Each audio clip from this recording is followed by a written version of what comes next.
mas aquele que produzia almas, aquele que produzia espiritualidade, aquele que tinha como resultado batismos com o Espírito Santo, dons espirituais, né, salvação de almas. Estes eram priorizados e não os que produziam dinheiro.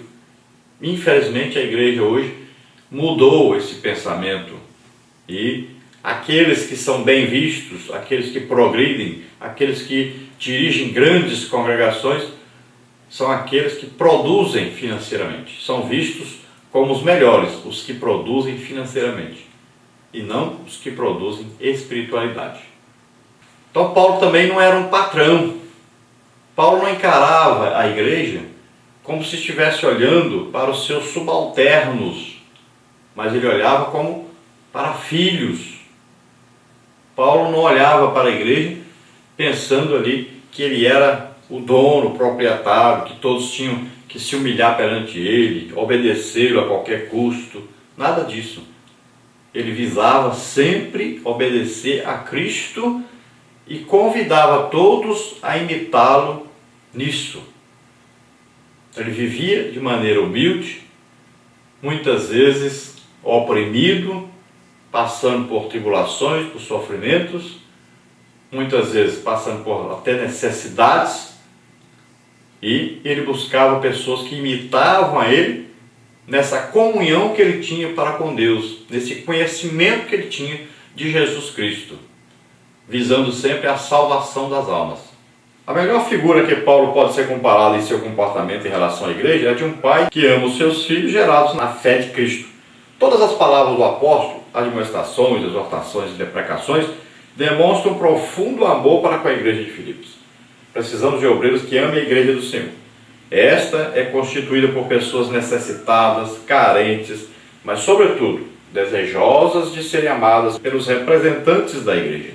Então as pessoas desejam ser amadas, desejam ver esse amor de seus líderes para com eles. Nós temos batido muito nessa tecla. Os obreiros precisam descer do púlpito, precisam amar as pessoas, visitar as pessoas, precisam impor as mãos sobre as pessoas, descer lá de cima dessa posição de honra, né? E passarem a ser mais humildes, a ir lá no povo, orar por eles, impor a mão sobre eles, ministrar batismo com o Espírito Santo, cura, libertação, ungir com óleo. Então precisam descer do púlpito, precisam entrar mais aí no meio do povo, se tornar como um dentre o povo de Deus, amá-los como pais amam seus filhos, abraçar os seus filhos, demonstrar amor para com seus filhos. Parte 2, o envio de Timóteo a Filipos. Tópico 1, Paulo dá testemunho por Timóteo. O envio de Timóteo a Filipos tinha a finalidade de fortalecer a liderança local e, consequentemente, todo o corpo de Cristo.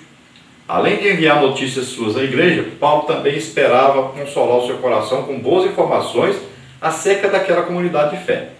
Assim como Timóteo era uma pessoa de sua inteira confiança, considerado pelo apóstolo como um filho, tratava-se da pessoa indicada para ir a Filipos, pois sua palavra à igreja seria íntegra, leal e no temor de Deus. Paulo estava seguro de que o jovem Timóteo teria a mesma atitude que ele, ou seja, além de ensinar amorosa e abnegadamente, pregaria o evangelho com total comprometimento a Cristo. Então Paulo se preocupava porque Timóteo ainda era jovem, né? Estava fazendo ali 10 anos que Timóteo havia sido ali pegado por Paulo lá em Listra, na casa de sua mãe, né? E sua avó que cuidavam dele, que o educavam. E nesses 10 anos Timóteo andou com Paulo, então tinha um conhecimento profundo da obra de Deus e de como Paulo pensava. Então Paulo escolhe Timóteo para ir até Filipos e participar então da liderança dessa igreja, fazendo ali um relatório para Paulo do que estava acontecendo e procurando soluções de acordo com a vontade de Paulo, de acordo com aquilo que Paulo o orientasse a fazer. Então ele seria ali como um substituto de Paulo. E ele tinha as qualificações para isso. Paulo apresenta essas qualificações para que eles possam receber Timóteo, senão eles não receberiam. Então Paulo o apresenta como um homem íntegro, como alguém que poderia substituir o apóstolo Paulo junto a eles. No tópico 2, o modelo paulino de liderança. Timóteo, Epafrodito e Tito foram obreiros sob a liderança de Paulo. Eles aprenderam que o exercício do santo ministério é delineado pela dedicação, humildade, disposição e amor pela obra de Deus. Qualquer obreiro que queira honrar o Senhor e sua igreja precisa levar em conta os sofrimentos enfrentados pelo corpo de Cristo na esperança de ser galardoado por Deus. Então olha aí, dedicação, humildade, disposição e amor pela obra de Deus. Então esses homens aprenderam isso do apóstolo Paulo. Então esses homens aprenderam a sofrer pela causa de Cristo, pelo Evangelho. E eles esperavam o galardão, não o galardão aqui na terra, não o galardão financeiro, mas esperavam o galardão que está preparado, que está sendo guardado lá no céu. É lá que está sendo depositado o nosso galardão. Então nós temos que ter essa visão de buscar o galardão lá de cima, de buscar aquilo que não perece, não envelhece, não enferruja, não se acaba, não pode ser roubado, está sendo guardado lá em cima. Hoje nós estamos vivendo uma época em que as pessoas estão procurando o seu galardão aqui embaixo, aqui na terra. Estão trabalhando para ganhar dinheiro, para adquirir fortunas, para acumular fortunas. E estão perdendo lá em cima. Porque quando se enriquece aqui, se empobrece lá. Então o galardão lá não está sendo acumulado. Mas lá é o verdadeiro lugar de se acumular galardão. Nessa perspectiva, o principal ensino de Paulo aos seus liderados era que o líder é o servidor da igreja. O apóstolo aprendera com Jesus que o líder cristão deve servir a igreja e jamais servir-se dela. Então o verdadeiro líder, Paulo ensina, é aquele que serve a igreja. É aquele que se torna como o escravo da igreja.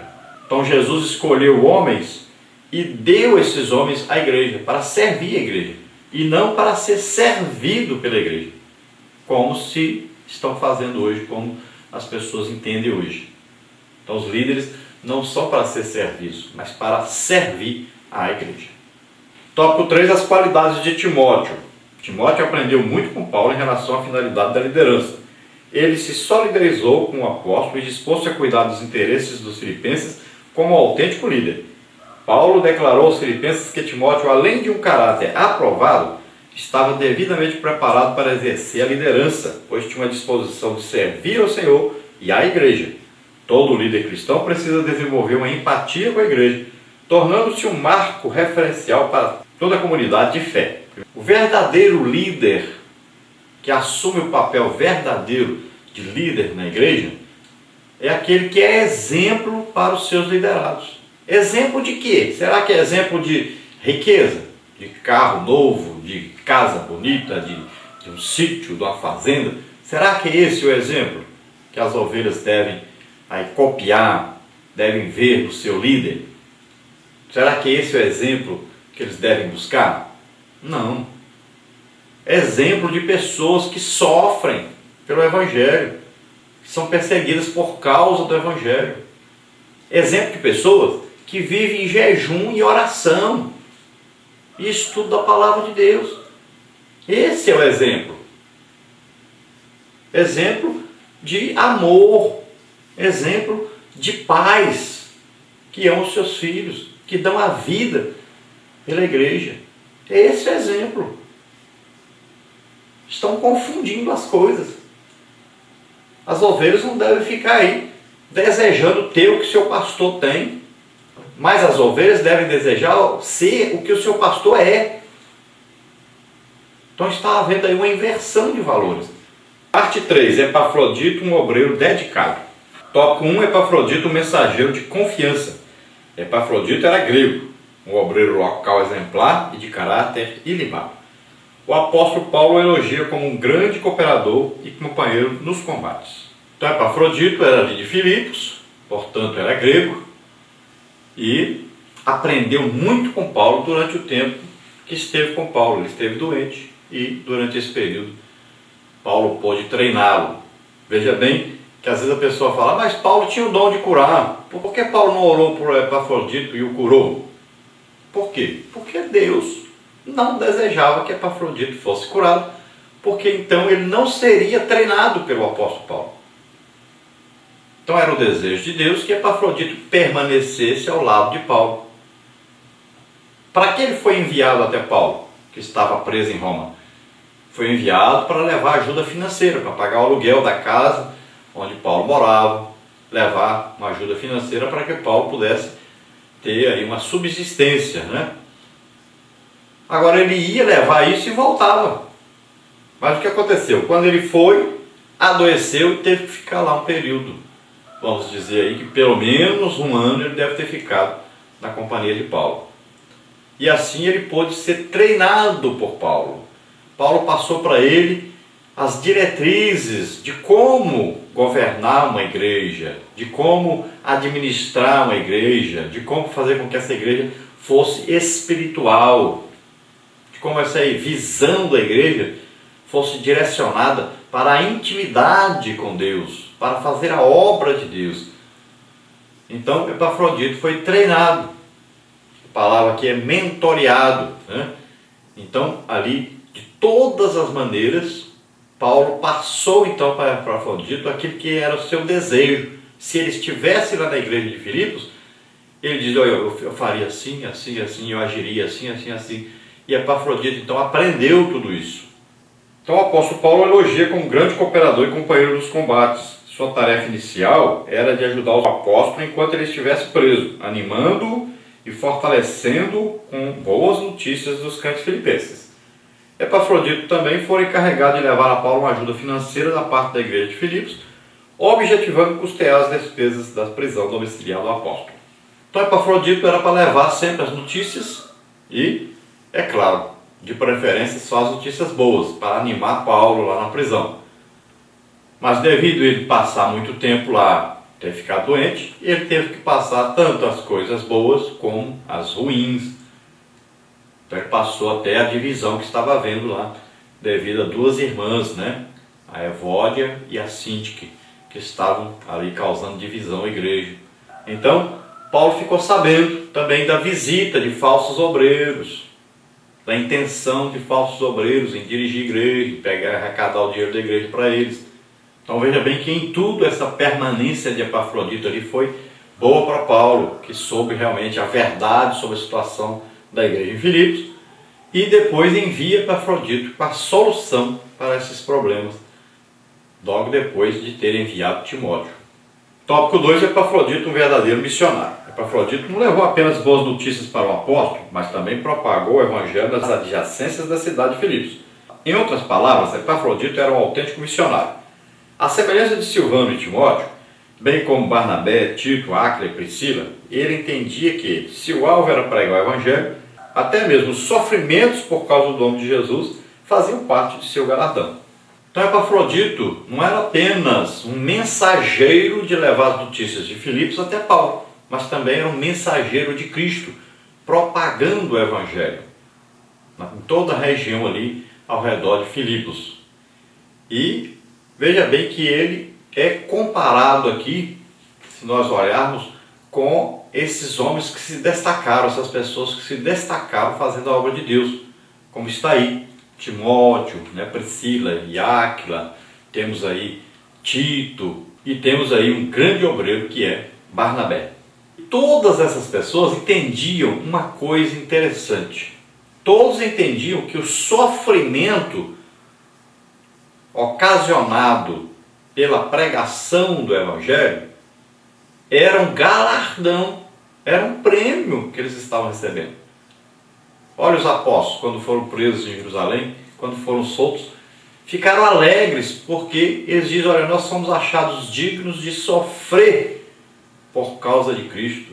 Isso é uma maravilha. Então achavam isso um galardão, um prêmio de Deus para eles aqui na terra. Sofrer por causa do evangelho.